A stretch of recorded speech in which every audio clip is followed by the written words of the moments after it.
Heading into the Pac-12 Championship Game, Washington's healthy as they've been in a while. You are Locked On Huskies, your daily podcast on the Washington Huskies. Part of the Locked On Podcast Network, your team every day.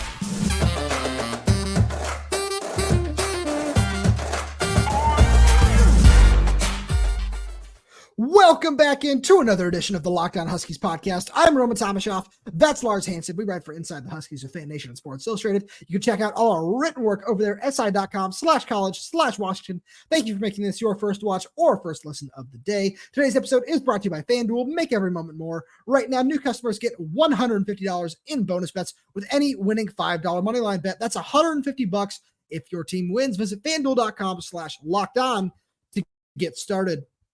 Lars, we just came back from Kalen DeBoer's press conference, as we do every single Monday. And I think that people love when we give as many injury updates as we can on this show. So we appreciate all the everydayers for that. And I think that the question is really fair to ask because, as Kalen DeBoer said, this might be the healthiest that they've been in a while. But how healthy are the Huskies? Because it feels like they're getting healthy at the right time. Yeah, they really are. I mean, it's kind of like the ironic part is they're healthier, but maybe the team isn't in sync. But the only thing that really matters with that is having all the guys available, right? I mean, I would still be surprised if Ace is good to go. But I mean, I think having Giles back, having Jalen McMillan back, having Tuligasinoa back, having Cam Fab back. I mean, I think the only two that are questionable are probably Asa and Vince Dunley, and one of those isn't injury related. So it's and they played so many games without Asa this season, and it's not a slight to Asa. I think that injury, it's like if he is able to play in any of the games remaining this season, it's a luxury, right? It's a hey, sure, we can throw him out in some packages if he's able to play, but if he's not, we're confident in the players that we have healthy that can do it. I think that's a testament. I mean, this team survived every punch it's taken in every single way this season. So I think it's almost like this is the perfect time to get everybody back healthy, given how you were able to survive the gauntlet of November. No, absolutely. And I think that's a really crucial thing to talk about because I think we should start on the offensive side with some of these guys because something I'm in the process of writing about right now, and I'm sure it'll be up by the time that this podcast is out over on Inside the Huskies, is Washington has not played a game this season with its full complement of receivers. That is just straight up not happened because early on in the season, there was no Giles Jackson. Then for about 2 months, there was no Jalen McMillan.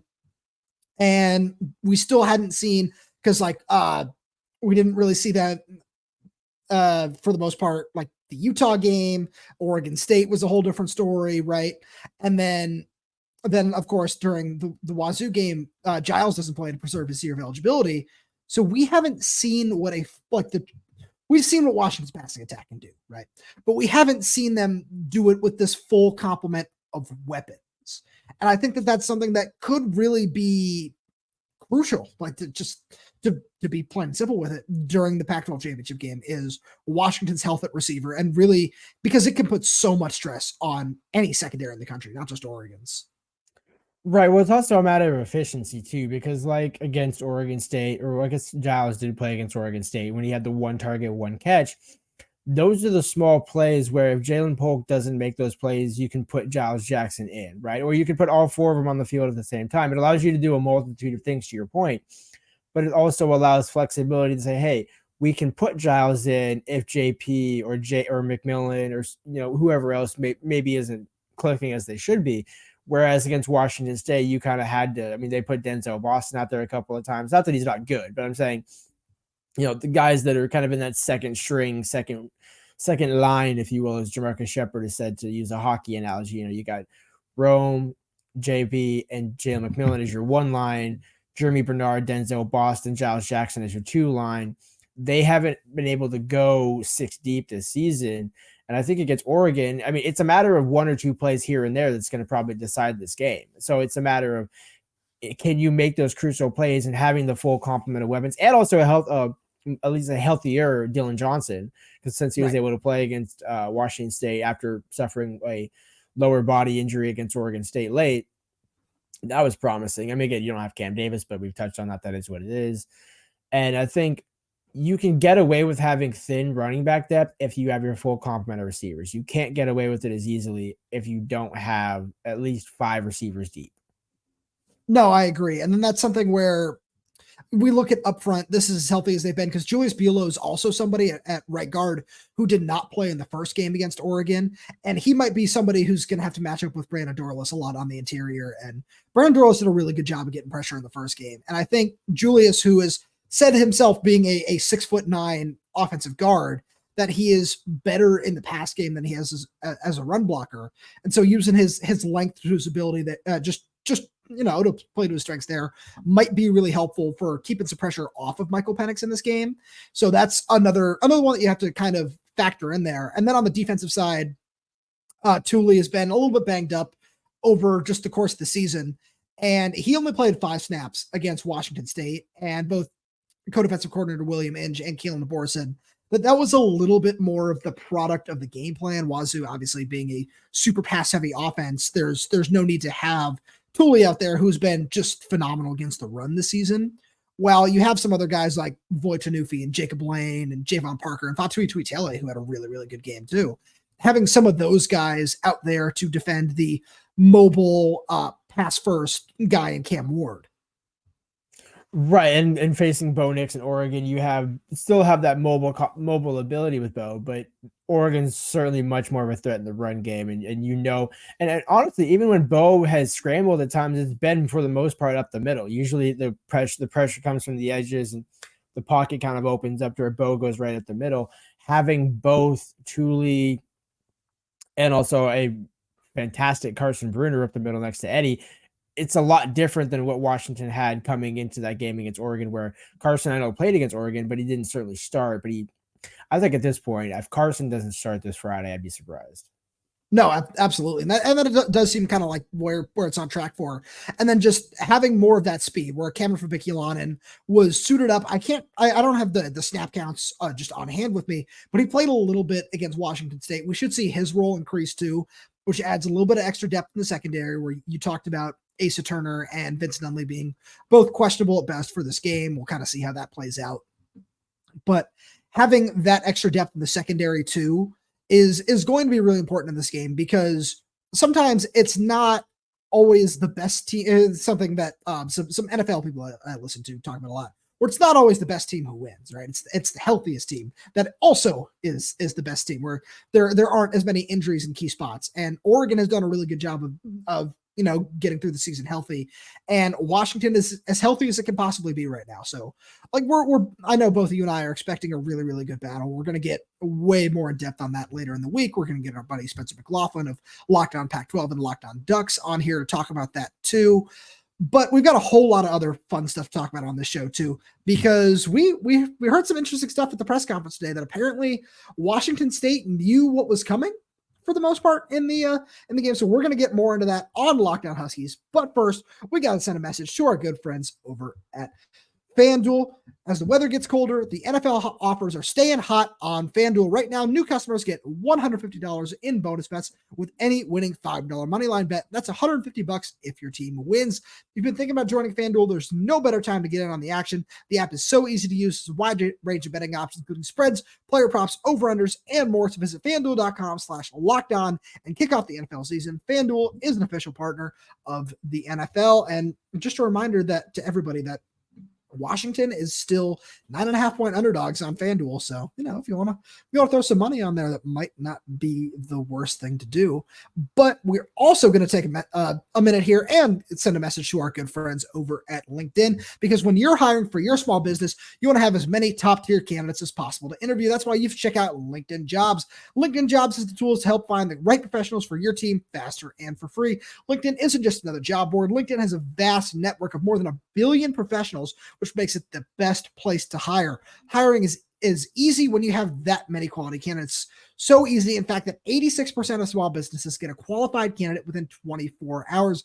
LinkedIn knows that small businesses are wearing so many hats and might not have the time or resources to hire. And thankfully, with LinkedIn, the process is intuitive, quick, and easy. They even just launched a feature that helps you write job descriptions, making the process even easier and quicker. Post your job for free at linkedin.com/lockedoncollege. That's linkedin.com/lockedoncollege to post your job for free. Terms and conditions apply. A lot of talking right there. Let's get right into it. Lars, Ryan Grubb said that apparently Washington State knew it was coming. He said that he kind of figured that out at halftime and made the necessary adjustments. He didn't want to go into it too much. And before, we make a Connor Stallions joke, which I'm sure is coming at some point in this segment. Ryan Grubb said that he wasn't mad about anything, said all is fair in love and war, direct quote from him. And so however they figured out his signs, he was apparently okay with it. And do you think that kind of explains some of Washington's struggles offensively in this game? Yeah, I mean, certainly in the first half, absolutely. I mean, they didn't, I think it played a part, but as Kalen DeBoer said, obviously, he didn't want to get too much into it because of the whole Connor Stallions, Jim Harbaugh, Michigan, CMU, all that sort of thing. I mean, there isn't like a staff overlay, right? I mean, Jamarcus Shepard's the only coach on the staff who's coached at Washington State, and that was under Mike Leach eons ago. So it's not like there's a staffer that's in the room, with binoculars in the press box saying, hey, this is what the call is. Right, exactly. And I'm also not the Connor Stallions of the situation. So I wasn't tweeting out anything like, hey, looks like they're going to do this. Looks like they're going to do this. I mean, I was asking UW to play press coverage, and they did. So maybe they're reading some tweets. I don't know. But no, I mean, I think, again, that's the other part of the whole. Well, I'm not going to go too far into it, but I do think there is a level, especially in college football, where because they don't have the mics in the headset, you have to have signs. So sign stealing has always been a part of college football, where you don't see it in the NFL as much because the quarterback gets the play call. You don't have the 5 different walk-on quarterbacks throwing 3 different signs and doing whatever. And one wears a pink shirt, one wears a gray shirt, one wears a black shirt, all the crazy things. And, for fans that see like, hey, we're holding up an ESPN sign, a purple square, and something. The Tiger Woods mugshot one is like always one of my favorites that people have had as play call. I sort of understand that one, but it's there. And hey, but yeah, it's all that different sort of stuff. Right. Well, I almost wish the people that actually can decode those signs would talk about it. And I mean, I understand why they don't. Yeah, right? Seriously. Because but there is also like an intriguing story within that where it's like, hey, like, how do you decode these signs? I mean, again, Connor Stallions was a former Navy SEAL, so dude knows how to crack codes like nobody else. So it's not surprising that he was at the center of it. But again, I don't think that's why the game came down to a late-minute field goal, right? I don't think, Sure. Washington made enough. Here's the thing. If truly Washington State knew all their calls on a Connor Stallions level, Washington would not have converted the 4th and 1. I think that's kind of a clear indicator. There's a few other plays that you can point to where Wazoo maybe knew the concept or knew what was coming to a degree, but still got beat. And I think that's the other part of it too, is whether the calls or not, you still have to beat, the other team and win that play. The amount of plays and clips that were shown of Connor Stallions signaling something right before one of the Ohio State-Michigan games, Ohio State scored a touchdown on the play. So it's like, okay, if you know it's coming, that doesn't necessarily mean you're going to stop it. So that's why Ryan Grubb had the perfect approach. Was like, look, all is fair in love and war. It wasn't like they were like in our headsets and knew every single play we were calling and we had no chance to win the game. It's a part of college football. And that's what makes it challenging. That's truly why I think when people say I'd rather watch college football than NFL, it's like, well, yeah, it's because it's so unpredictable. And there's so many different variations in it. Whereas the NFL, it's like, okay, you kind of know what you're getting. No, you're absolutely right in that. And because you're right, where that's not the reason that Washington won by a field goal, but it's something to consider because it's interesting in a certain sense where it's, this kind of would, I'm sure that there are going to be fans out there saying, yeah, no, this would be like a big reason why, where that's not always the case, where execution is still a really big part of it. Wazoo knowing the calls doesn't account for drops. It doesn't account for mistiming on a route. It doesn't account for all of those things. And those are things that Washington on a short week is going to have to correct. where they're going to go play in the Pac-12 Championship Game in Vegas on Friday night. So Kalen DeBoer said they're already going to get one less practice in this week than they normally would. But and even that, it's not an excuse. It's just, this is the reality of the situation, which he did a really great job of talking about in his press conference today. And that's just kind of, these are things you're going to have to deal with over the course of a college football season. If somebody's able to pick up on what you're throwing out there, more power to you. And that's, I just think that there's been so many things in Washington's way this season, where we look at all the adversity they've had to face, whether it's injuries, whether it's just the really tough slate in November they've had. There are so many different things that you can point to, just say, wow, they're still here, they're still kicking, they're 12-0. Because that's something I don't think we on this podcast have really talked about enough, is they're still 12-0. They've gotten through all these different things and are still undefeated. And it's going to be another really, really tough matchup against Oregon this week. But to this point, Washington has passed every test that's in front of them. Yeah, and I mean, it is kind of, we have touched on it a little bit, where it's unfortunate that Washington has to beat Oregon twice to not lose its spot in the college football playoff, right? I mean, if you go look at the Big Ten championship game this season, it was really the Big Ten East and then everybody else. I mean, Iowa's, man, that's the thing, is like, imagine if the Big Ten West was including Washington and or Oregon this season. Iowa wouldn't even sniff the top in the conversation, right? So it's a matter of, like, imagine if Washington got to play, I don't even know, Colorado or Arizona. I mean, I think Arizona would be the team, because they're the highest ranked former South team.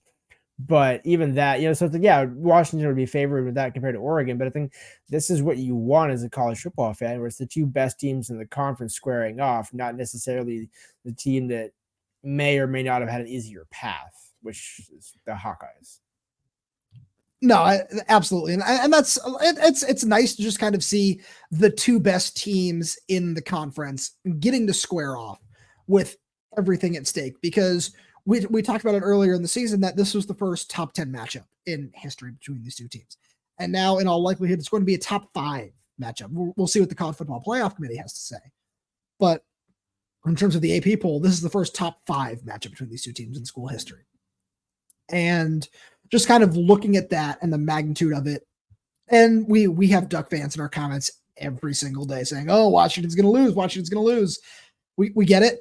First of all, I just want to put that out there. Yeah, okay, we got that. But in the same vein, you're right. This is the epitome of college football. We see it every single year in the SEC. And that's why in the SEC, there are so many passionate fan bases. It's the biggest thing down there. But when you have two perennial powerhouses in Georgia and Alabama doing what they're doing in the SEC championship game, that's awesome. That is so much fun to see. And getting to see that in the final year of the Pac-12, RIP, getting to see that one last time and really having it be the biggest matchup on the biggest stage with everything at stake is really fun, just to say the least. Yeah, I mean, well, it's interesting that you made a good point about the SEC scheduling, because imagine if the Pac-12 had the level of what's the correct word to use here? Cupcake? Knowledge and just quality of execution at the top of the conference. Cupcake schedule.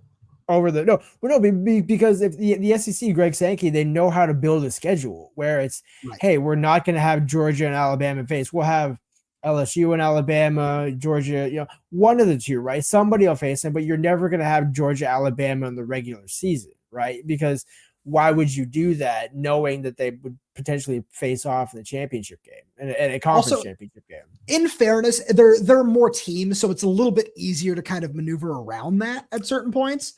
And also, just as much as Washington and Oregon fans love to go at it week in and week out, imagine if we didn't get that every single year. I don't know. I feel like there would be either it would be like amplified, or it might just take the rivalry down a couple of notches. Like, oh, we don't have to worry about Oregon at all this year. I feel like that might not be as fun. And one of the reasons I'm actually really glad that the Big Ten made that a protected rivalry, so that they will play every year and had a way to figure that out. So I think that's just a really cool added element of this rivalry that we're going to see just on the biggest stage on Friday. Yeah, well, I mean, it just speaks to, I mean, that's why Washington made the move to the Big Ten, is because they saw the leadership in the Big Ten and said, hey, like, you guys actually seem to know what you're doing. I don't know what Kliavkoff happens to want to do, or even has a job at this point. So it clearly, despite what every other fan base, not named Oregon State and Washington State, want to say, they made the right call. They had to do it. Absolutely. And Washington State and Oregon State would have made the same call if they got the offer. Oh, you're 100% right on that part. And I feel like we got off on a tangent there, but it was all good. It all tied together at a certain point. So that was great. And we're next on Locked On Huskies, we are going to be talking about the underdog rule, because we know it's at stake, and we're going to talk way more about it. But first, we're going to send a message to our friends over at Prize Picks, because Prize Picks is the most fun you can have, winning up to 25 times your money this football season. And now you can play during basketball season too. All you have to do is select 2 or more players, pick more or less on their projected stats, and place your entry. And one of the coolest things about Prize Picks is you can play alongside of Prize Picks' favorite players like rapper Meek Mill and comedian Andrew Schultz. You can find them under community plays under the promos tab of the app to view some of the entries from some of the biggest names in the Prize Picks community every single week. Prize Picks even offers a reboot policy so that your entries stay in play even if one of your players gets injured for football and basketball games. If you have a player who exits the game in the first half and does not return in the second, that player is rebooted. Prize Picks is the only daily fantasy sports platform with an injury insurance policy. And if you want to get on the action, you can go to prizepicks.com/lockdowncollege and use code lockdowncollege for our first deposit match up to $100. Again, go to prizepicks.com/lockdowncollege and use code lockdowncollege for a first deposit match up to $100. Prize Picks is daily fantasy sports made easy. The underdog role is such a fun thing to talk about. I still appreciate the Jamarcus Shepard quote from going into the Oregon State game of, hey, yeah, we love being the underdog. We love playing with our backs against the wall. We hope that all the fans talk bad about their girlfriends, about, their families, about all that sort of stuff, because we love being in this role. And with the way the second half of the season has played out for both teams, I don't know. It's very fitting that they're in this position, but I also think that this is not going to be a 9.5, 10-point game by the time the final score is revealed to us on Friday night. Right. Well, I mean, that's where I'm torn, where it's which Washington scheme shows up. Is it the complete one where the offense and the defense show up in the same game? Because Oregon's good enough to cover that 9-point spread. Sure. Be real. Yeah. But Washington is also just as good when they're clicking on all cylinders to not only cover that 9-point spread, but win the game outright. So it's not a matter of, hey, well, maybe Washington lost by 4 or 5, so they cover the easy spread. No. Washington has enough to be arguably the favorite in the game, but because of the way they've played and because of the way the two teams have played since their meeting on October 14th, it is not. That's why Oregon's the favorite, right? Even though Washington beat him in the head-to-head. And it's kind of like, I mean, we all hate the chip on your shoulder analogy, but I mean, it's more or less, it's not even a chip on the shoulder. I think it's more or less like, okay, like, we just got to go prove it. It truly is no different. If Washington came in as the 9-point favorite against Oregon would be saying the same thing. Like, oh, we will easily cover that spread. We'll win this game outright. Yeah. So in sure. Reality, it doesn't matter, right? Because whether Oregon's a 1-point favorite, a 10-point favorite, I mean, they're not the big. They're not Iowa right now. As minus 23.5 point underdogs against Michigan. So you're not. Right. So it's not, there's not that much of a difference, but I do think, I can see why the line's 9.5. I do. But if Washington plays their game, it's easy money. So it's just a matter of, can Washington do it one more time? And I literally posed the question on Twitter on the final drive of the Apple Cup, where I said, does this unit have one more scoring drive in them to keep their championship hopes alive? Well, they didn't. But they did enough to set up Grady Gross, who kicked the game-winning field goal. So it's a team effort, right? And here's the thing: that sequence of Washington going forward on 4th and 1, getting the first down, and many more yards after that, setting Grady Gross up with the couple of Dylan Johnson runs, the catch, and everything like that, and kicks the 42-yard game-winning field goal, 43-yard game-winning field goal, 42. Interestingly enough, who missed from basically that same range? Camden Lewis. So it's a matter of, can you execute in all three phases when it matters most? Washington has answered that call, maybe not in all three phases consistently, but when it mattered most, Grady hit the game winner and Camden Lewis missed. And Camden Lewis made it and Grady misses it, this is a different discussion.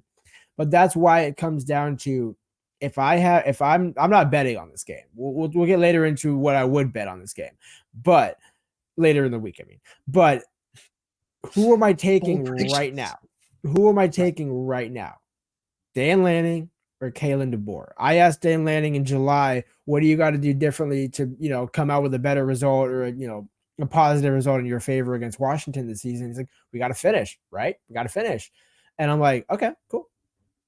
And you didn't finish. So what's going to be different about this matchup that Kalen DeBoer and the Huskies won't be able to finish like they have the last two times they faced Oregon, last year and this year? Right. And that's something that we talked about it a lot on this show, where we have praised Kalen DeBoer over and over, rightfully so, of course. He's one of the best coaches in the country, and we'll probably talk about this more on the Wednesday show, so stay tuned for that. But he's going to get paid like it soon too. It seems to be only a matter of time until the ink is dry on that paper. But that's something where it's something I know you and I talked about after the game, like later in the week, when Washington put out their cinematic recap of the game and everything. And Kalen DeBoer just told his team over and over again, you're built for this.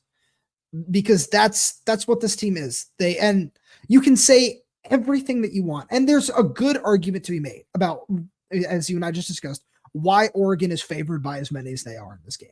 There is a very good argument to be made for that. And we're not disagreeing with that point. We want to make that very, very clear. We are not disagreeing with that point. But time and time again, when Washington has needed to make a play, when Washington has needed to get the job done, they've shown, to quote Kalen DeBoer, that they were built for this. And I feel like when you say that, it sounds like a super homer take. But we've seen it time and time and time again this season, where it doesn't matter if they didn't look the best at the end of the Apple Cup game and they felt relieved to get out of there with a victory. They got out of there with a victory. And at the end of the day, isn't that what this is all about? Is getting out of the game with a win, whether it's by 1 point or by 70 points? Who cares what the final score says, as long as you are on top? If Oregon wins this game, okay, then they were built for it, and they were the better team that day. That's fine. But if Washington wins this game, there is no argument to be made against this team, no matter what the final score is. Right. Well, even, to your point about, like, they've answered it time and time again. Well, even in the times when they haven't, they didn't get the 4th and 1 against Oregon in the goal line, right? So, right. But yet they came back, the defense makes a play, the offense comes back and strikes quickly on 2 plays. So even when they don't answer the call once, they still have enough grit, determination, whatever word you want to describe it with, before the clock hits triple zeros, to figure it out. So it's like, hey, missed it once, okay, gave up a touchdown there. Well, hey, we can still strike quickly at any point. That's the Ja'Lynn Polk question, right? Ja'Lynn Polk was the one that had the big catch, and then the fade to Rome in the end zone. So, those two guys, one of them has been missing. This is a perfect opportunity for JP to say, hey, you know what? I didn't go anywhere. I was just minor step back for a major comeback, and that sort of thing. So it's a matter of, there's also so much on the line for a lot of these guys with Washington, where if Ja'Lynn Polk has a big game, that helps his draft stock. If Jabbar Muhammad has another big game, that helps his draft stock. Rome's pretty much cemented himself as a top. Yeah, he's going to be a top 15 pick. Yeah, probably top 10, but certainly top 15 at the very least. There's enough, and this is an opportunity for Penix to say, hey, you know what? Let's see if we can do it again against Oregon. And he made the big play to Taj. So, these guys, and it's really about, these two teams are kind of cut from similar cloths a little bit, right? Where, Bo had to transfer from Auburn, didn't win at all, didn't win as much as he probably would have liked to at Auburn. Comes to Oregon, boom, instant success, instant winner, except against Washington. Michael Penix couldn't play a full season. Now he's played 2 full seasons back to back. hasn't lost at home. So there's all these things that's like, okay, there's every reason why either one of these should win the game. And ultimately, that's what's going to make it one of probably the best championship game of the season, right? I mean, you could say Auburn, Alabama, or Alabama, Georgia. Yeah, Alabama, Georgia, right? Alabama, Georgia. But I mean, even that, everyone's probably going to play that one up. But I mean, I think Oregon and Washington are right there. And it's kind of a shame that they both already played each other, because if Oregon won the first one and Washington wins the second, probably make a case for both teams getting in, with Washington being the Pac-12 champion in that scenario. There's still an argument to be made. And I feel like we should close the show with that, because, and it's all going to depend, I think, it's going to depend on Texas and Florida State. If Texas loses and Florida State loses and Washington is able to like play a close game, play just like it has been the last two times these teams have faced, lose by, let's say they lose by 3 in that scenario, there is still an argument for them to be made for them to be the number 4 team. We'll see if it actually comes to fruition, but it's not off the table. But of course, you just want to win and get in, because if they win, feels very likely that the Huskies would be the number 3 team and be in the Rose Bowl, which is just like that. That would just be everything that you could ask for from this season at one point.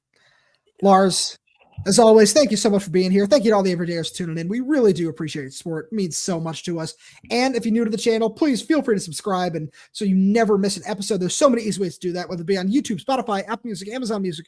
We are there. We are everywhere. We're uploading new stuff for this channel every single day. There's going to be so much more news once, recruiting starts to kick back up again, the transfer portal. So make sure you hit that subscribe button, like this video, leave us a comment down below, leave us a 5-star review for your audio only. Thank you so much for tuning in, and we will talk to you on Wednesday.